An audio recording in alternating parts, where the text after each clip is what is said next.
Imagine you are a young blacksmith's apprentice in the year 1403. Your village is burning.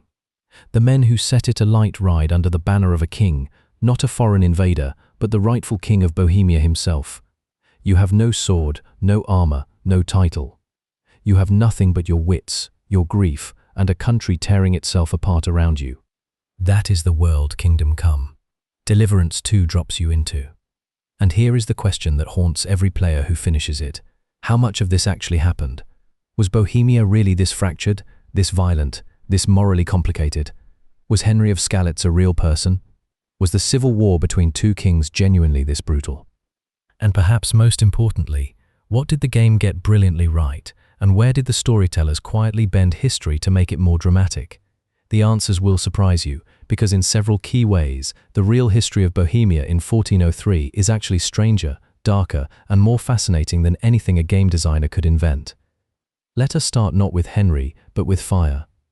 In the late 14th century, the Kingdom of Bohemia was one of the most sophisticated, wealthy, and culturally advanced realms in all of Europe. This is not an exaggeration. Prague, the capital, was home to the first university founded in Central Europe, Charles University, established in 1348. The kingdom sat at the crossroads of trade routes connecting the German lands to the east and the Italian city-states to the south. Bohemian silver from the mines at Kutná Hora funded wars, cathedrals, and the ambitions of emperors. The kingdom was, by any measure, a crown jewel of medieval civilization. And it was run by a man who was, by most accounts, a catastrophic king. Wenceslas IV, and this is where the game begins its first great act of historical faithfulness, was genuinely one of the most troubled monarchs of his era. He had inherited the throne of Bohemia in 1378 at the age of 17, and he also held the title of Holy Roman Emperor, making him theoretically the most powerful ruler in the Christian world. In practice, he was neither effective nor respected. Contemporary chroniclers described him as erratic, prone to rage, and deeply unreliable as a political partner. He was imprisoned by his own nobles, not once but twice. He was formally deposed as Holy Roman Emperor in 1400, stripped of that title by the German princes who had simply grown tired of his dysfunction. The game captures this instability with real accuracy. Wenceslas in Kingdom Come II is portrayed as a man of genuine intelligence and occasional charm who is nonetheless completely unsuited to the demands of medieval kingship. That portrait is historically defensible. Historians debate the extent of his personal failings versus the structural problems of the era, but the broad strokes, an ineffective king, a fractured court, a realm sliding toward crisis, are not inventions. Now here is where the story becomes genuinely extraordinary, and where the game plants its central dramatic engine. Wenceslas had a half-brother. His name was Sigismund, King of Hungary, and he was everything Wenceslas was not: ambitious, calculating, politically brilliant, and absolutely ruthless. Sigismund had watched his brother squander the inheritance of their father, the great Emperor Charles IV, and he had decided to do something about it. In 1402, Sigismund invaded Bohemia, captured Wenceslas, and imprisoned him in Vienna. This is not a game invention. This happened. A king was captured by his own brother and locked in a dungeon while a foreign army occupied parts of his realm. The game's portrayal of Sigismund as the primary antagonist, the man whose forces burned Skalitz, whose mercenaries terrorized the countryside, is built on this genuine historical foundation. Sigismund did bring Hungarian and mercenary troops into Bohemia. There were genuine atrocities. Villages did burn. The common people of Bohemia, the farmers and smiths and merchants who had nothing to do with royal politics, found themselves crushed between two competing claims to power. This is one of the game's most historically honest achievements. It tells the story of a civil war from the perspective of someone with no power. Henry of Skalitz is not a knight. He is not a lord. He is a young man from a village that gets destroyed in the opening act, and his journey through a fractured kingdom reflects something genuinely true about how medieval civil conflicts were experienced by the vast majority of people. They did not choose sides based on ideology. They survived. They scavenged. They tried to protect the people they loved. But here's where we need to start separating the history from the drama. Henry of Skalitz himself is fictional. There is no historical record of a blacksmith's son from Skalitz who became involved in the events of 1403. The game's creative team at Warhorse Studios has always been transparent about this. Henry is a created character designed to give the player a ground-level perspective on real events. This is a legitimate and well-established historical fiction technique. Think of it as the same approach used in countless historical novels. Place an invented ordinary person inside a documented extraordinary situation. What makes Kingdom Come distinctive is the level of commitment to historical texture around that fictional character. The game's research team spent years consulting with Czech historians, archaeologists, and medieval specialists. The result is a game world where the details, the food, the clothing, the social hierarchies, the religious tensions, the actual geography of the region around Trotsky and Kuttenberg are rendered with unusual care. Skalic itself, known historically as Stříbrná Skalice, was a real silver mining settlement in Bohemia. The game uses it as a starting point, and then burns it down, which is a dramatic choice rather than a documented historical event. But the broader context, that silver mining communities in Bohemia were economically vital and therefore strategically targeted during the civil conflict, is accurate. Kutná Hora, the great silver mining city that appears in the second game, was genuinely one of the most important cities in Central Europe at this time. Controlling it meant controlling an enormous portion of Bohemia's wealth. Now let us talk about something the game handles with real sophistication and where the history becomes almost unbearably relevant: the religious crisis. By 1403, Bohemia was standing on the edge of a religious revolution that would shake all of Europe within a generation. Jan Hus, a theologian and preacher at Charles University in Prague, had already begun his public ministry. He was preaching in Czech rather than Latin, making his sermons accessible to ordinary people. He was criticizing the wealth and corruption of the church. He was drawing enormous crowds. And he was, slowly but unmistakably, moving toward positions that the church in Rome would eventually declare heretical. Hus was not yet the explosive figure he would become. His execution at the Council of Constance in 1415 was still 12 years away, but the tensions he represented were already deeply embedded in Bohemian society. There was genuine popular anger at church corruption. There was a growing sense among Czech-speaking Bohemians that they were being dominated culturally and politically by German-speaking elites in the church and in the universities and in the towns. The Hussite movement, which would eventually erupt into one of the most radical religious wars of the medieval period, was already taking shape in the minds and sermons of 1403. Kingdom Come 2 engages with this carefully. Characters in the game debate religious questions. Players encounter priests who are venal and corrupt alongside clergy who are genuinely devout. The Hussite undercurrent is present without being anachronistically explicit. This is historically honest. The game does not pretend that Bohemia in 1403 was already a Hussite country. It was not. But it correctly shows a society where religious identity was becoming politically charged in ways that were new and dangerous. Here is a wow fact that the game gestures toward without fully spelling out. Jan Hus was eventually burned at the stake in 1415 despite having been granted a safe conduct pass by the very same Sigismund who serves as the villain of Kingdom Come. Sigismund promised Hus safe passage to the Council of Constance to defend his views, and then allowed him to be arrested and executed anyway. The Bohemian nobility was outraged. The result was the Hussite Wars, a series of conflicts lasting from roughly 1419 to 1434, in which Bohemian armies, fighting partly for religious reform and partly for Czech national identity, defeated 5 separate crusades launched against them by the Holy Roman Empire. The Bohemians, using innovative military tactics including war wagons as mobile fortresses, became the most feared fighting force in Europe for a generation. None of this has happened yet in the game's timeline. But the game is, in a sense, showing you the world just before the fuse is lit. Let us talk about the social world the game reconstructs, because this is where Kingdom Come earns its reputation for historical authenticity in ways that go beyond the political narrative. Medieval Bohemia had a rigid social hierarchy, but it was not a simple pyramid. At the top sat the great noble families, the Rosenbergs, the Wartenbergs, the Sternbergs, who controlled vast estates and owed loyalty to the king in theory, but exercised enormous independent power in practice. Below them were the lesser nobility, the knights and squires who managed smaller holdings and served the great lords. Below them were the free townspeople, merchants, craftsmen, guild members, who had their own legal status and their own political voice, particularly in the royal towns. And below all of them were the peasants, the majority of the population, who were bound to the land and to their lords in ways that varied enormously by region and by the specific terms of their tenure. The game captures this complexity with genuine care. Henry moves through all these social layers, and the game consistently shows how differently he is treated depending on where he is and who he is speaking to. A knight treats him as a social inferior. A peasant treats him as a potential ally or threat. A merchant sees him as a customer or a problem. This social texture is not invented for drama. It reflects how medieval social mobility actually worked, or rather, how difficult it was. One area where the game makes a deliberate simplification is in the legal and administrative complexity of the medieval world. In reality, Bohemia in 1403 had an extraordinarily intricate system of overlapping jurisdictions. Royal law, noble law, church law, and town law all coexisted and frequently contradicted each other.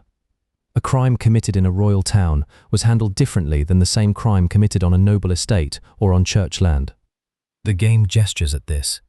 There are moments where jurisdiction matters, but it necessarily simplifies a system that would require a law degree to fully navigate. This is not a criticism. It is an honest acknowledgement of what historical fiction must do to remain playable and comprehensible.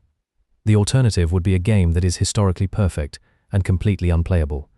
Now let us address one of the most interesting historical questions the game raises, the portrayal of warfare. The battles and skirmishes in Kingdom Come II are depicted with unusual attention to the unglamorous reality of medieval combat. There are no superhero knights cutting down dozens of enemies in choreographed sequences. Combat is exhausting, chaotic, and dangerous even for trained fighters. Armor matters enormously. Positioning matters. Surprise matters. A trained soldier can be killed by a lucky blow from an untrained opponent. This reflects genuine historical scholarship. The romantic image of medieval warfare, knights in shining armor engaged in chivalric single combat, is largely a product of later idealization. Real medieval battles were brutal, confusing, and decided as much by logistics, terrain, and morale as by individual heroism. The mercenary forces that Sigismund employed in Bohemia were not idealistic crusaders. They were professional soldiers motivated primarily by pay and plunder, and they behaved accordingly. The game's mercenaries, the Cumans who appear as antagonists, deserve a specific historical note.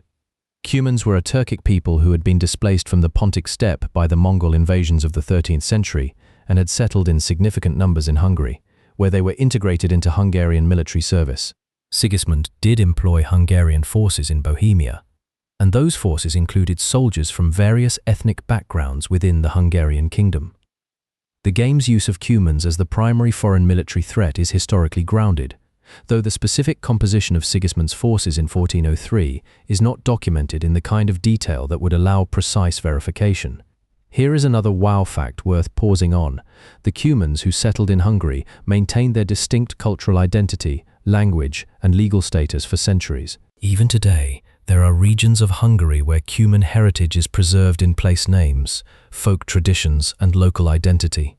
The mercenaries burning Bohemian villages in 1403 were not faceless foreigners.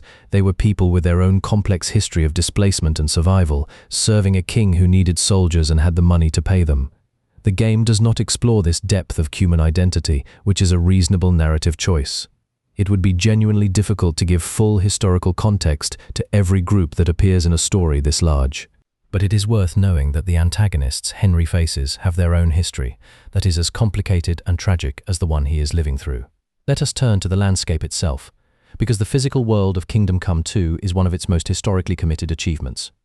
The game is set in and around the region of Bohemia known today as the Central Bohemian region, with significant portions of the story taking place near Kutná Hora and the castle of Trotsky. The Trotsky castle is real. It stands today as one of the most distinctive landmarks in the Czech Republic. Two volcanic rock towers rising dramatically from the Bohemian countryside, each topped with the ruins of a medieval tower. The castle was built in the late 14th century and was, during the period of the game, genuinely a contested stronghold. The game's recreation of this landscape, the rolling hills, the dense forests, the river valleys, the scattered villages, is based on genuine topographical research. The Czech countryside of the early 15th century was not dramatically different from how it appears in the game.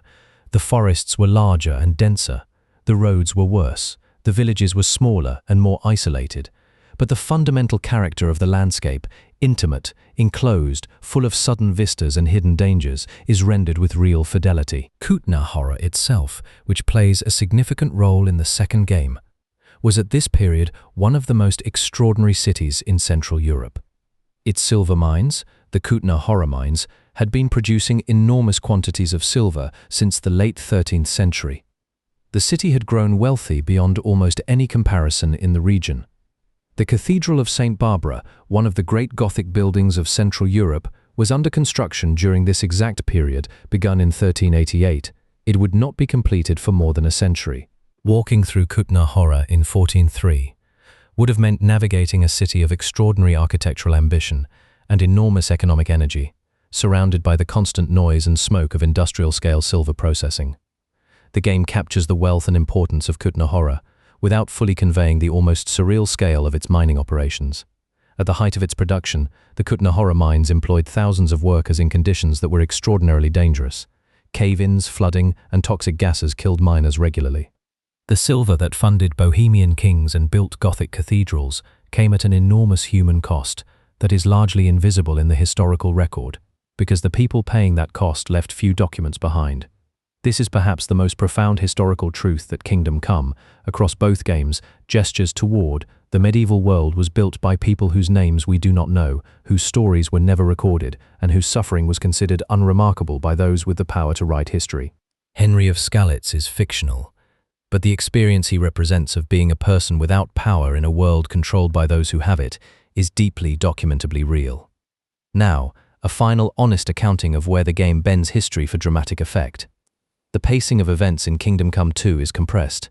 The political crisis of 1402 to 1403, which in reality unfolded over months of negotiation, military maneuvering, and shifting alliances, is presented in a way that makes it feel more immediately personal and more rapidly escalating than the historical record strictly supports. This is necessary for storytelling. A game that accurately represented the months-long delays, the failed diplomatic missions, and the grinding logistical realities of medieval political conflict would be a very different kind of experience. The personal relationships between historical figures, Wenceslas, Sigismund, the various noble factions, are dramatized in ways that go beyond what the documentary record can confirm. We know what these people did. We know considerably less about why they did it, what they said in private, or how they felt about each other. The game's characterizations are plausible and historically informed, but they are characterizations nonetheless. And Henry himself, as we noted, is a complete invention. His relationships with the real historical figures he encounters, Radzig Kobyla, who was a real person and a real knight in Wenceslas's service, Sir Hans Capon, who is based on a real historical figure, are fictional constructions placed inside a real historical framework. But here is the thing about that choice. The game's creators understood something important. The most honest way to tell the story of medieval Bohemia for a modern audience was not to pretend that we can fully inhabit the mind of a 14th century king. It was to create a character who experiences the consequences of royal decisions without being able to influence them. Henry does not change history, he survives it, and in that survival he becomes a lens through which we see something genuinely true about how history works for most of the people living through it. The real Bohemia of 1403 was a place of extraordinary beauty and extraordinary danger. It was a kingdom at the peak of its cultural achievement and the beginning of its political crisis. It was a society where the tensions between Czech and German identity, between reforming religion and institutional church power, between royal authority and noble independence, were all building toward an explosion that would reshape Central Europe for generations. Kingdom Come, Deliverance 2 does not tell all of that story. No single game could. But it tells enough of it, with enough fidelity to the texture and feel of the real world, that playing it leaves you genuinely curious about what actually happened. And that, perhaps, is the highest compliment you can pay to historical fiction of any kind. The Hussite wars that followed, the burning of Jan Hus, the military revolution of the Bohemian war wagons, the eventual triumph of Sigismund, all of that is a story for another day. But if Kingdom Come made you want to know it, then the game did something genuinely valuable. It made history feel like it mattered. Because it did. And it does. What do you think the game got most right? The social world, the political crisis, or the religious tensions building beneath the surface? And is there a moment in the game that made you stop and wonder what was real? Tell us in the comments, we read every one. If you appreciate history explained without myths and without filler, subscribe. There are more stories like this one waiting for you here. In the next video, we will go deeper into the Hussite Wars themselves, the radical religious movement that grew directly out of this crisis, the military genius that made Bohemian armies the terror of Europe, and the extraordinary story of Jan Žižka, a commander who won battle after battle even after he went completely blind. That story is coming soon.